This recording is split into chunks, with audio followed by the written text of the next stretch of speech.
எந்த ஒரு நெருக்கடியும் இல்லை. காரணம் இருக்கிறவங்க எல்லாமே கொள்கை சார்ந்து இருக்காங்க. இந்த கூட்டணியை உடைக்கிறதுக்கு தான் ஒரு சிலர் யாரோ முயற்சிக்கிறாங்க. காங்கிரஸ் எல்லாம் திமுக விட்டு வெளியேறதுக்கு வாய்ப்பே இல்லை. வாய்ப்பு உண்டு, நெருக்கடி வரும், பயங்கரமான ஆவேசமான நெருக்கடி வரும்.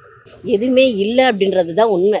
எதுக்காக ஒருத்தரை உயர்த்தி ஒருத்தரை தாழ்த்தவும் வேண்டாம், உயர்த்தவும் வேண்டாம். உன்னுடைய உழைப்பு உனக்கு, எங்களுடைய உழைப்பு எங்களுக்கு, அவ்வளோதான், இவ்வளவுதான்.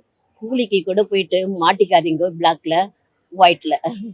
யாரும் எதிரியும் கிடையாது, யாரையும் குற்றம் சொல்கிற மாதிரி இல்லை. எல்லா அரசியல்வாதியும் அப்படி தான் இருக்காங்க. இவங்களோட இவங்க கூட்டா இல்லை இவங்களோட இவங்க கூட்டான்றதெல்லாம் நெருக்கம் வர்றப்போ எல்லாமே மாறி போகுது. இதுதான் என்னுடைய கருத்து. ஜனங்க தான் இதை புரிஞ்சு நடந்துக்கணும். அரசியல்வாதியை புரிஞ்சுக்கின்னு ஜனங்க தான் நடக்கணும். அதாவது அரசியலில் யாரும் நிரந்தர எதிரிகளே, யாரும் நிரந்தர நண்பரும் கிடையாது. இதுதான் சகஜம். வைகோ மிகப்பெரிய பிரச்சனை பண்ணாரு, கலைஞருடைய வாழ்க்கையை சிதைச்சாரு. ஆனா அதே வைகோ கூப்பிடலையே அவரு. ஆனா எதிரி முதிரிமா இருந்தது விஜயகாந்த் கட்சியும் திமுகவுக்கு தான். இது வரைக்கும் சாவு நிலையில நான் கூட்டணி வைக்க மாட்டேன்னு சொன்னது அவங்க கட்சி தொடர்ந்து. ஆனா இன்னைக்கு நாங்க நட்புடையோடு போய் சேர்ந்திருக்கோமான்னு சொல்றாங்க. இதுதான் அரசியல்வாதிகளும் மக்களுக்கு அந்த உடன்பாடு இருக்கக்கூடாது. அன்னைக்கு ஒரு வார்த்தை பேசுனாங்க, இன்னைக்கு ஒரு வார்த்தையா போய்க்கணும். அவங்க சுயநலத்துக்கு போறாங்க.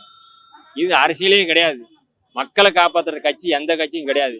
அவங்கள காப்பாத்திக்கணும், அவங்களை சம்பாதிக்கணும். இதுதான் அரசியல். பொதுமக்களுக்கு எது கிடையாது. இதுதான் ஒரு அதிகாரிகிட்ட ஒரு மனுவை கொடுத்தா தொடச்சி கீழே போடுறான்.